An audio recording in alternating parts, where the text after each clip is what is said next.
Hello दोस्तों, welcome back. आज का एक वीडियो है कैसे कि डियर टू मी के एपिसोड 9 के हिंदी एक्सप्लेनेशन का। इसके पहले के एपिसोड में हमने देखा है कि 4 साल पहले बाई ई और फैंड्री की लाइफ में क्या होता है, वो हमें पूरी स्टोरी दिखाई गई है। और आज का ये वीडियो है कि उनकी लाइफ में 4 साल बाद यानी प्रेजेंट में क्या हो रहा है उसके बारे में। तो चलो बिना देर किए हम एपिसोड की शुरुआत करते हैं। एपिसोड की शुरुआत में हमें फैंचिंग के हाथों में बाई ई के मेडिकल यूनिवर्सिटी का एडमिशन का लेटर दिखाया जाता है। वो उसे देखकर सोचता ही है, तभी फैंड्री अपना सूटकेस लेकर रूम से बाहर आता है। फैंचिन फैंड्री से कहता है, क्या तुम चलने के लिए तैयार हो? तो फैंड्री हाँ में सिर हिला देता है। तभी फैंड्री को वो एडमिशन लेटर दिखाते हुए कहता है, क्या तुम्हें ये चाहिए? फैंड्री उसे देखते हुए कहता है, ये क्या है? फैंचिन फैंड्री को देखता है और कहता है, अगर तुम्हें ये याद नहीं तो इसका मतलब ये कोई इम्पोर्टेंट नहीं है। और वो उस एडमिशन लेटर को डस्टबिन में फेंक देता है और फैंड्री से कहता है, चलो हमारे ग्रैंडपा हमारा इंतजार कर रहे हैं। उन्हें इंतजार करवाना अच्छी बात नहीं है। तुम्हें पता है ना कि उनको सब्र करना अच्छा नहीं लगता। तो फैंड्री उसे कहता है, मुझे कुछ भी नहीं पता है क्योंकि मुझे कुछ याद ही नहीं है। तो फैंचिन स्माइल करते हुए वहाँ से चला जाता है। फैंड्री भी उसके पीछे वहाँ से चला जाता है। अगले सीन में हमें चेनी बहुत ड्रिंक करते हुए दिखाया जाता है। जब बाई जोंगई जेल जाता है तो चेनी का बॉस सारा इल्जाम चेनी पर डाल देता है। उस वजह से चेनी बहुत फ्रस्ट्रेट हो जाता है। वो बहुत ड्रिंक करता है। उसे अपने बॉस की यानी चेन यांग की बात याद आती है। जब चेनी चेंग यांग से जो कुछ भी हुआ उसके लिए माफी मांगता है तो चेन यांग कहता है, तुम्हें मुझसे माफी नहीं मांगनी चाहिए बल्कि फैंड्री और बाई जोंगई से माफी मांगनी चाहिए, स्पेशली बाई जोंगई से। मुझे यकीन नहीं होता कि तुमने ऐसे स्ट्रेंजर को हमारे बिजनेस में इन्वॉल्व किया है। तुमने मुझे बहुत डिसअपॉइंट किया है। तुम पर और मुझ पर उसका बहुत बड़ा एहसान रहा है। इस वजह से चेनी बहुत कंटिन्यूसली ड्रिंक करने लगता है। तभी एडी वहाँ आता है। वो उसे ड्रिंक करने से रोकने लगता है। वो उसकी ड्रिंक छीनते हुए कहता है, तुम बस भी करो। बाई जोंगे के साथ जो कुछ भी हो उसमें तुम्हारे अकेले का दोष नहीं है। तुम अकेले जिम्मेदार नहीं हो। एक्चुअली उसकी जिम्मेदारी तो फैंस को लेनी चाहिए। पर चेंगी रोते हुए कहता है कि बॉस ने ठीक कहा था, मैं ही इस सबका जिम्मेदार हूँ। ये सब मेरी ही गलती है। मैंने ही उनको ऐसा करने का चांस दिया।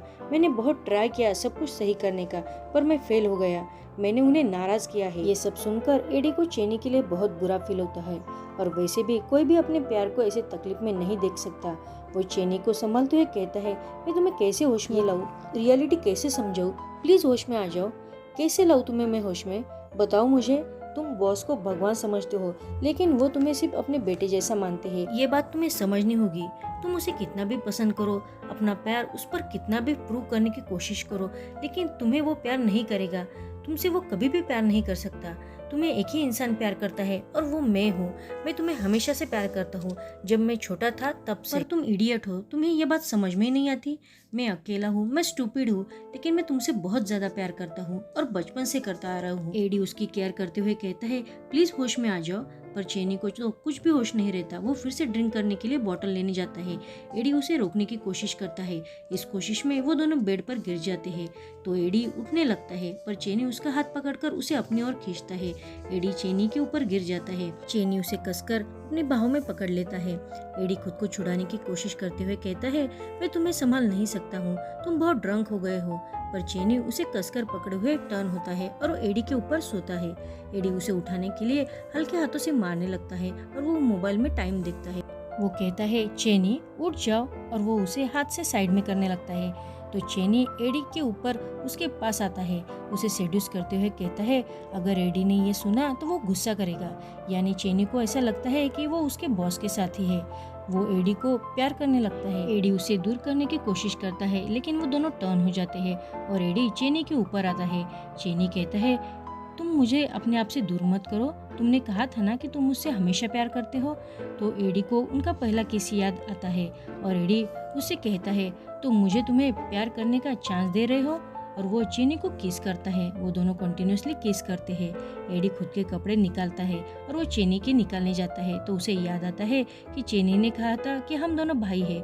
फिर भी वो चेनी को प्यार करने का ये चांस गंवाना नहीं चाहता था और वो उसे प्यार करने लगता है। वो दोनों इंटीमेट होते हैं। इन सब में चेनी को होश ही नहीं होता है कि वो क्या कर रहे हैं। जब वो दोनों इंटीमेट होते हैं उस समय एडी को चेनी के पीठ पर वही टैटू दिखाई देता है जो उसके बॉस के पीठ पर था और उसे चेनी के और अपने खुद के लिए बहुत बुरा फील होता है और उसकी आंखों में से आंसू निकल आते हैं। उसे ऐसा रोते हुए देख के चेनी एडी को किस करने लगता है और वो दोनों एक दूसरे को बहुत प्यार करते हैं। नेक्स्ट सीन में सुबह के समय चेनी सोया हुआ दिखाई देता है और एडी उसके पास बैठकर उसे देख रहा होता है। वो खुद से कहता है, मैंने कल रात क्या कर दिया? जब तुम उठ जाओगे तो तुम मुझे डेफिनेटली मार ही डालोगे। वो उसकी केयर करते हुए चेनी के ऊपर चादर ओढ़ देता है। तभी उसे किसी का मैसेज आता है। उसमें लिखा होता है कि फैंस ने भाई जोंगे को मारने के लिए लोग भेजे थे और उसकी वजह से उसका ब्रेन भी इंजर्ड हो गया है। ये मैसेज रीड करके एडी कुछ डिसाइड करके चेनी की तरफ देखकर कहता है कि मैं तुम्हारे लिए उसका ख्याल रखना चाहता हूँ। मैंने जो तुम्हारे साथ कल रात किया उसकी ये भरपाई समझ लेना। और वो रूम के बाहर आकर बॉस को कॉल लगाकर कहता है कि बॉस मैं आपसे मिलना चाहता हूँ और वो वहाँ से चला जाता है। उसने चेनी के लिए एक नोट छोड़ी थी और उस पर लिखा था कि मैं यहाँ से जा रहा हूँ, बाय। फिर से हमें फेनरी अपने ग्रैंडफादर के सामने खड़ा दिखाई देता है। वो जैसे बेजान लाश बन गया था। उसके ग्रैंडफादर कुछ डॉक्यूमेंट फेनरी के ऊपर फेंकते हुए उसे डांटते हुए कहते हैं कि तुम इस कंटेंट के लिए मुझसे 2 मिलियन टेक्नोलॉजी कंपनी में स्पेंड करवाना चाहते हो। ये मार्केट में सिर्फ 3 साल तक ही चल सकता है। पर फेनरी वो डॉक्यूमेंट शांति से उठाकर कहता है, सॉरी चेयरमैन, और वो उसे गेट आउट कहता है। फेनरी वहाँ से बिना कुछ कहे शांति से चला जाता है। तो चेयरमैन यानी फैन हांग डा जो फेनरी के ग्रैंडफादर होते हैं वो फैनचेन से कहते हैं, मैंने तुम्हें कहा था ना कि फेनरी पर जरा ध्यान रखना। तो फैनचेन कहता है, क्यों? पर उसने मुझे अभी तक बहुत बार मदद की है। तो चेयरमैन कहता है, उसे पहले से ही आराम से रहने की आदत थी, अभी वो शांत है, तो तुम्हें नहीं लगता कि यह अजीब बात है? पर फैनचिंग कहता है कि उसकी मेमोरी लॉस हुआ है। तो चेयरमैन कहता है, लोगों की मेमोरी लॉस भी हो जाए और वो डिफरेंट भी आदमी बन जाए, लेकिन अपनी पुरानी आदतें वो कभी नहीं भूलते। वो तुम्हारे साथ बहुत सालों से है, वो कभी रिएक्ट ही नहीं करता। कभी उस पर चिल्लाओ या उस पर कोई अटैक करो। जब लोग अपने मन में कुछ दबा कर रहते हैं तो उनसे डील करना बहुत मुश्किल हो जाता है। फैनचिंग सोच में पड़ जाता है। बाद में हमें जहाँ से ये सीरीज शुरू हुई थी वही सीन दिखाया जाता है, यानी फाई जोंगे और एडी जेल से बाहर आते हैं। बाई पीछे देखने वाला होता ही है तो एडी उसे रोकते हुए कहता है, पीछे मत देखो और गुड बाय कभी नहीं कहना है। ये कहकर वो एम्बेरेस फील करता है। वो बाई की तरफ देखकर कहता है कि ये सब तुम्हारे कारण ही हो रहा है। बाई एडी को अपनी इतनी चिंता करते हुए देख स्माइल करता है। तभी उनके सामने एक कार आकर खड़ी होती है। कार में से चेनी बाहर निकलकर एडी से कहता है, तुम गाड़ी में बैठ जाओ। पर एडी उसे इग्नोर करते हुए बाई के साथ जाने लगता है। तो चेनी एडी को अपने कंधे पर उठा लेता है। एडी कहता है, चेनी तुम ये क्या कर रहे हो? मुझे नीचे उतारो, तुम्हारी प्रॉब्लम क्या है? पर चेनी उसकी एक न सुनते उसे जबरदस्ती कार में बिठा देता है। बाई उन्हें ही देख रहा होता है। चेनी बाई की तरफ गिल्टी फील होकर देखता है। बाई उसे स्माइल करता है। एडी कार में से बाई से कहता है, बाई झूंगई घर जाना याद से, तुम्हारे घर का पता मैंने नोटबुक में लिखा है, बस स्टॉप से चले जाना, मैं तुम्हें वहीं मिलूंगा और कॉल करना मत भूलना। और वो वहाँ से चले जाते हैं। बाई उसे ओके कहता है और वो अपने नोटबुक में देखता है कि उसके घर का एड्रेस क्या है और वो वहाँ से जाने लगता है। कार में चेनी एडी से कहता है कि अगर तुम्हें खुद के लिए प्रॉब्लम नहीं खड़ी करनी है तो तुम बाई झुंगई से दूर रहो। तो एडी कहता है, तुम मुझसे दूर रहो, अब मैं तुम्हारी गैंग का मेंबर नहीं रहा हूँ। तो चेनी कहता है, मैंने तुम्हें परमिशन नहीं दी है गैंग छोड़ने के लिए। तो एडी कहता है, 4 साल पहले ही मुझे बॉस ने परमिशन दे दी थी, तो तुम मुझे अब जाने दो। तो चेनी चिल्लाकर कहता है, मैं तुम्हारा बॉस हूँ। उन दोनों के बीच के अनरिक्वायर्ड लव के कारण वो दोनों अनकंफर्टेबल फील करने लगते हैं। चेनी के घर के सामने एडी का वेलकम किया जाता है। सब गार्ड वहाँ खड़े होते हैं और एडी को वेलकम करते हैं। एडी ज्यादा खुश नहीं होता है और वहाँ से अपनी बैग लेके जाने लगता है। तो चेनी उसे फिर से उठाकर घर के अंदर लेके आता है। एडी कहता है, तुम क्या चाहते हो? क्या तुम पागल हो गए हो? तुम मुझे छोड़ क्यों नहीं देते? चेनी एडी को चेयर पर बिठाकर कहता है, ये खा लो पहले। चेनी ने एडी का सब मनपसंद खाना प्रिपेयर किया हुआ था। एडी वो देख रहा था और वो कहता है, तुम क्या चाहते हो? तो चेनी कहता है, पहले खा लो। तो एडी खाने का एक बाइट लेता है और जैसे उसने कुछ एहसान किया हो ऐसा कहता है, क्या अब मैं जा सकता हूँ? तो चेनी उसके पास बैठकर कहता है, तुम्हें मैं तब जाने दूंगा जब हमारा कॉन्वर्सेशन खत्म हो जाएगा। एडी उसकी पिटीफुल गिल्टी नजरों से देखते हुए कहता है, तुम लाइन क्रॉस मत करना। तो चेनी कहता है तुमने ये सब क्यों किया। तो एडी ऐसा प्रिटेंड करता है कि उसे कुछ पता ही नहीं हो और वो कहता है कि तुम किस बारे में बात कर रहे हो।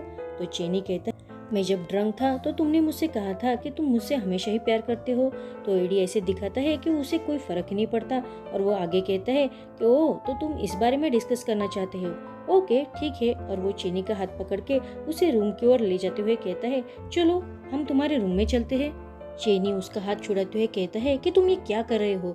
तो एडी उसे कहता है मैंने तुम्हारे साथ किया था, अब तुम वो मेरे साथ करो तो हम बराबर हो जाएंगे। और चेनी उसके करीब जाते हुए उसे छूकर कहता है क्या तुम वो यही करना चाहते हो? वैसे तुम यही भी कर सकते हो क्योंकि टेबल बहुत बड़ा है, रूम में जाने की जरूरत भी नहीं है हमें, तुम्हें जैसा करना है तुम वैसे कर सकते हो। यह बात सुनकर चेनी गुस्से में एडी की कॉलर पकड़ते हुए कहता है तुम मुझे रीजन बताओ, तुमने ऐसा क्यों किया। तो एडी कहता है क्या तुम्हें हमेशा के लिए वर्जिन रहना ही था, तुम्हारी प्रॉब्लम क्या है। चेनी कहता है मैं सीरियसली पूछ रहा हूँ। तो एडी बताता है मैंने सिर्फ उस रात मजा लेने के लिए वो सब कुछ किया था, जैसे वन नाइट स्टैंड होता है। क्या अब तुम खुश हो?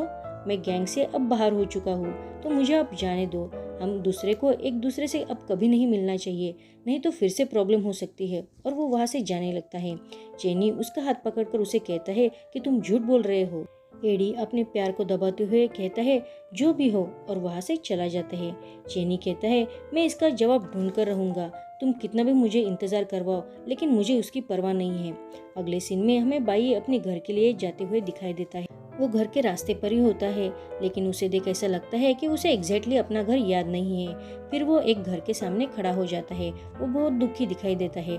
तभी उसकी बहन और पापा गाड़ी पर से घर की ओर ही आते हुए दिखाई देते हैं। उसकी बहन उसे देखकर जोर से चिल्लाते हुए कहती है, वो भागते हुए अपने भाई के पास आकर कहती है पापा मैंने कहा था ना कि ये मेरा भाई है, लेकिन आपको मुझ पर यकीन ही नहीं होता था। और वो जल्दी से आकर बाई के गले लगकर रोने लगती है। उसके पापा को तो अपनी आंखों पर यकीन ही नहीं होता कि वो अपने बेटे को देख रहे हैं। वो बाई के पास आकर उसे प्यार से छूते हुए कहते हैं बाई क्या तुम ठीक हो। और वो हाँ कहता है और वो सब एक दूसरे के गले लगकर रोने लगते हैं। नेक्स्ट सीन में हमें बाई के पापा बाई के लिए बहुत खाना बनाते हुए दिखाई देते हैं। वो सब साथ में बैठकर खाना खाते हैं। वो बाई को सर्व करते हैं। बाई खाने लगता है। उसके पापा और बहन उसे ही देखते हैं। बाई ये बात नोटिस करता है तो बाई कहता है तुम मुझे ऐसे क्यों देख रहे हो, तुम सब भी खाना खाओ, हम सब साथ में खाना खाएंगे।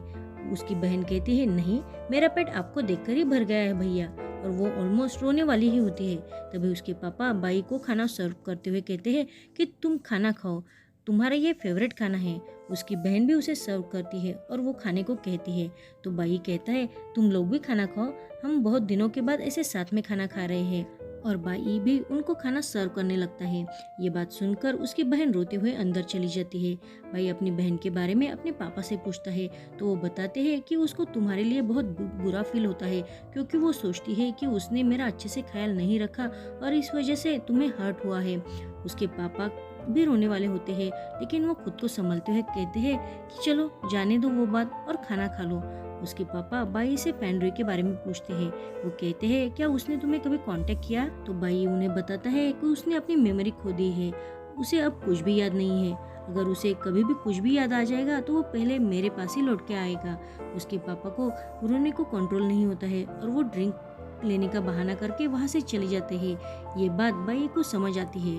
उसके पापा फ्रिज के पास जाकर रोने लगते हैं। तभी बाई वहाँ आ जाता है। उसके पापा खुद को ब्लेम करते हुए कहते हैं मेरी वजह से मेरे अच्छे बेटे को ये सब सहना पड़ रहा है और वो रोने लगते हैं। बाई उन्हें संभालते हुए कहता है आपका हार्ट का अभी भी ट्रांसप्लांट हुआ है तो आपको ऐसे रोना नहीं चाहिए, नहीं तो हमारी सब मेहनत बेकार चली जाएगी। और वो कहता है कि ये मेरी चॉइस थी, इसमें किसी की कोई गलती नहीं थी, अब हम फिर से हमारी नई शुरुआत करेंगे। उसके पापा हाँ कहकर वो दोनों गले लगकर रोने लगते हैं। एक्चुअल में ये सीन इतना सेंटी है कि ये देखकर मेरी भी आंखों में आंसू आ गए थे। एनीवे चलो नेक्स्ट सीन पर आते हैं। आगे हमें दिखाया जाता है कि बाई अपनी सारी मेडिकल की बुक डोनेट करना चाहता है तो उसके पापा और बहन वो बुक पैक करने में उसकी मदद करते हैं। उसकी बहन पूछती है क्या तुम सच में ये सारी बुक डोनेट करना चाहते हो, पर बाई उसका कोई जवाब नहीं देता। तो उसके पापा कहते हैं क्या तुम सच में अब कॉलेज जाना नहीं चाहते हो। उसकी बहन कहती है लेकिन तुम पढ़ाई में बहुत अच्छे हो, तो बाई बताते हैं कि मुझे इंजरी हुई है और वो अपने बैक हेड की तरफ इशारा करते हुए कहता है कि मेरा हिपोकैम्पस डैमेज हो गया है, तो मुझे अब शॉर्ट टेम्पर मेमोरी लॉस हो गया है। उसके पापा कहते हैं क्या? वो दोनों बाई की केयर करते हुए उसकी तरफ देखने लगते हैं। तो बाई उनको तसल्ली देने के लिए कहता है इतना भी सीरियस नहीं है, सिर्फ इतना है कि अगर मैंने किसी चीज़ के बारे में लिखा नहीं तो मैं वो भूल जाता हूँ, मेरी चिंता मत करो आप, अगर मैंने ट्रीटमेंट ली तो मैं ठीक हो जाऊँगा। लेकिन बाई के एक्सप्रेशन से ऐसा लगता है कि वो अपनी फैमिली को तसल्ली देने के लिए ऐसा झूठ बोल रहा था। उसके पापा उसे सपोर्ट करने के लिए कहते हैं अगर जब तुम जिंदगी में कुछ आगे बढ़ना चाहते हो तो तुम्हारे पास बहुत से चॉइसेस है। उसकी बहन कहती है पापा आपने ये चीप लाइन कहाँ से सीखी? तो उसके पापा कहते हैं कि मुझे यही लाइन बहुत हार्ट से मिली है, और वो सब हंसने लगते हैं। उसकी बहन पूछती है भाई तुमने आगे के बारे में क्या सोचा है, तुम फ्यूचर में क्या करना चाहते हो? तो भाई कहता है कि मैं डेजर्ट शॉप ओपन करना चाहता हूँ। वो सरप्राइज होके कहती है डेजर्ट शॉप? उसके पापा कहते हैं क्या तुम्हें डेजर्ट बनाना आता भी है? तो बाई कहता है हाँ मुझे केक और डेजर्ट दोनों बनाने आते हैं, मुझे इसका लाइसेंस भी मिल चुका है। मैंने इसके बारे में काफ़ी दिनों पहले ही सोचा था, मैं ताइचिंग में एक डेजर्ट शॉप ओपन करना चाहता हूँ। वो सब ये सुनकर बहुत खुश होते हैं। बाई उसे अपनी पुरानी डेजर्ट वाली नोटबुक दिखाता है तो उसके पापा और बहन बहुत खुश होते हैं। वो कहती है क्या तुमने ये ड्रॉइंग किया है? क्या सच में तुम डेजर्ट शॉप खोलने वाले हो? ये दिखकर ही बहुत डिलीशियस लग रहा है। बाई अपनी बहन को रेसिपी बताने लगता है तो उसके पापा अपने बेटे की तरफ बहुत खुश होकर देखते हैं। वो सब ऐसे बहुत दिनों के बाद हैप्पीली बातें करते हैं। नेक्स्ट सीन में हमें चेनी वर्कआउट करते हुए दिखाया जाता है। उसे किसी का कॉल होता है और उसे बताया जाता है कि एडी का कोई पीछा कर रहा है। तभी हमें क्लब का सीन दिखाया जाता है। वहाँ एडी बहुत ड्रंक होता है और कोई उसे किस करने वाला ही होता ही है, तो चेनी आकर एडी को अपनी ओर खींच लेता है। यहीं पर हमारा एपिसोड 9 खत्म होता है। आपको मेरा एक्सप्लेनेशन कैसा लगा? प्लीज मेरे चैनल को लाइक, सब्सक्राइब और शेयर करना मत भूलना। Thanks for watching.